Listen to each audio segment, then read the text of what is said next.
Welcome to the Press Box. I'm Ryan Thorburn, joined by Steve Mims. We're getting ready for Oregon's road game at USC. Steve, the Ducks of red hot, one-game winning streak here. They beat Arizona State. Played pretty well on offense and surprisingly well on defense. Of course, Arizona State was pretty banged up, but a win is a win. 5-game skid is over, and now they play USC, a team that was 1-3, thinking about firing their coach possibly, and now they're red hot. 4 straight wins, 2 freshman quarterbacks. Should be interesting. Yeah, USC's record was a little deceptive early. Opened with Alabama and lost to them. Lost to Stanford, and we still thought that Stanford was good. Basically just played nothing but ranked teams to start the season. But now that they've made the switch at quarterback, had an unbeaten October, went without a loss there, and coming to November, I think feeling pretty good about themselves. And just one game out of first, actually tied for second in the South. So still with a pretty legitimate shot at winning the South. And as usual, a lot of talent at USC. One of these years they're going to put it together throughout a season. But Sam Darnold is their quarterback, a redshirt freshman.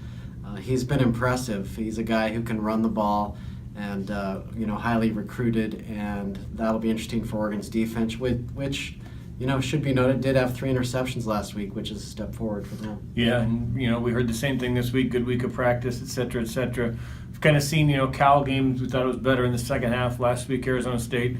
I just think this is a completely different deal. I think as much as Cal can score, USC, I think just more skill players. You got to deal with Adoree Jackson. The running backs have been kind of in and out, but all good. You mentioned kind of the weakness early in the year was they couldn't get it going with Max Brown, but the switch to Darnold is certainly worked out and put a little bit more pressure on Oregon's D this week.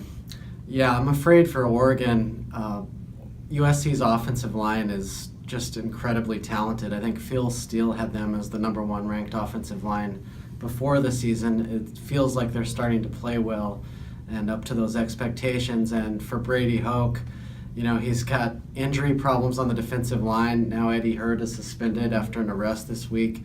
That's really not a fair matchup up front. Yeah, and they've tried to make some switches there. We saw Jonah Moy is now listed as kind of a defensive end. They moved him up there.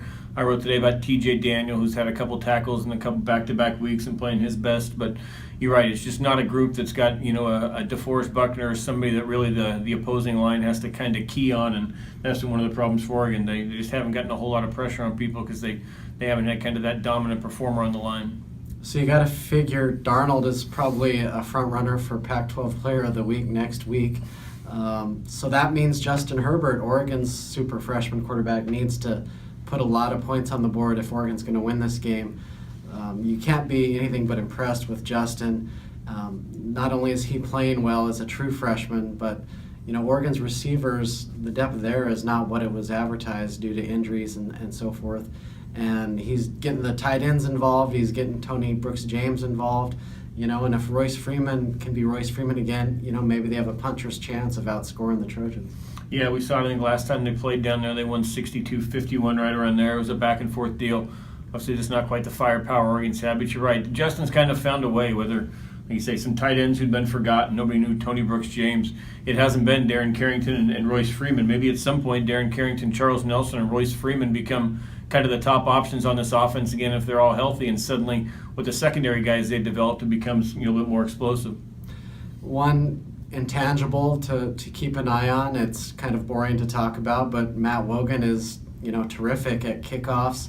You got to keep it away from the Trojans' immense talent, returning kicks and punts. And then, Aiden Schneider is pretty solid. Finally got some work last week against Arizona State. If somehow it could come down to the kicking game, Oregon actually has a really good kicking game. Yeah, you'd like your chances there. We haven't seen a whole lot of Oregon games come down to the kicking game. There's been some 3-point games, but it's been more some other deals. And last week we saw Schneider, who had gone, I think, 3 weeks in a row without a kick, came out, missed one, but hit 3 or 4. So I think Oregon feels pretty good about their guy if they ever end up needing a game-winning shot. Well, it should be interesting, and we'll talk to you about the USC game and look forward to Oregon's final home game against Stanford next week. Thanks for tuning in.